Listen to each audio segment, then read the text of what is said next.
Hey punks!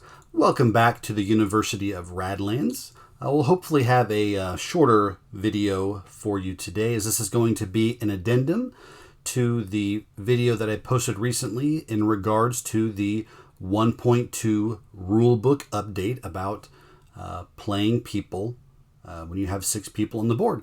So in the previous video, there's not anything incorrect or any wrong information in that one. Just had a couple questions in the comments and then some other questions in other places. So just want to go over a few more things. This is going to be a part 2, if you will. So if you haven't seen the first one, I will link that in the description. You can watch both to get the most information about this ruling. So like we discussed before, you are now not able to board lock people. So if you have 6 people on the board and some of them are injured and some aren't injured, you can now continue to play people from your hands. And you do that by still using the normal playing people rules. So I will also link that video in the description. So for example, if we wanted to destroy Mimic to play a 6th person, we can destroy Mimic. And now let's decide we want to play Muse here.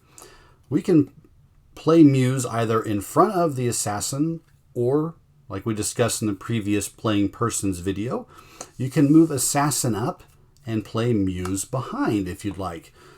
So however you want to do that. If you feel Muse is more important than assassin, put her behind. If you'd rather have the assassin a little more protected than having a damaged Mimic do that, then put the Muse in front and pay for that like normal. So when you're playing a person from your hand and you destroy the 6th person on the board, you're then able to play a person using the normal playing a person rules from the rulebook. I want to clarify punks a little bit more.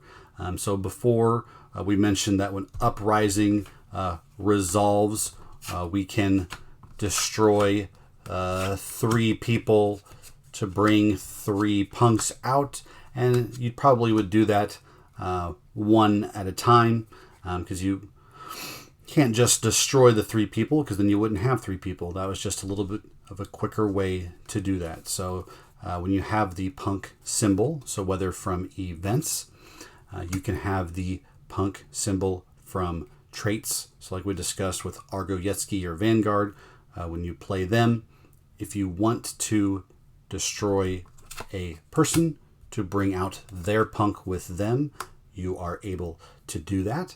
You can bring punks out with abilities. So, Rabble Rouser has an ability that for 1 water, you can bring a punk out. So if your board is full, you can destroy a person to bring Rabble Rouser's punk out.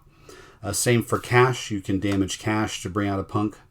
So that's an ability that allows you to play a punk. And then the last thing, of course, is we are always able to junk. Punk is also a junk symbol on the unique people cards. So if you wanted to junk Vera Vosh here and put her in your discard, you could then destroy a person on your field to then again bring a punk out. And using the playing people rules, you can either play it in front of this punk or behind that punk. And the last thing, there are some abilities that allow you to play people. The main one that I can think of here is parachute base. So to recollect your memory on that, you can play a person and use their ability. You have to pay for both. So if we wanted to play a Pyromaniac here, but our board is full, we show that we are using parachute base's ability. We destroy one of our people on the board. Punks go back on the draw deck. We are playing Pyromaniac for his water cost. We are then paying for his ability. And then to fully resolve parachute base, you damage that person. So that's how that interaction would work. And same as before, if you destroyed this punk that was back here, I could play Pyromaniac up here or back here. The playing a person rule from the rulebook does not change. So, like I said before, wanted to just clarify a few more things that I didn't have in the other video. Instead of taking that one down and redoing the whole thing, I'm just doing a part 2 or an addendum to that. So I hope this kind of answered maybe a few more questions that you might have had, cleared up a few more things, and if you have any more questions or need a little more clarification, please don't hesitate to comment down below, and I will try to answer them for you.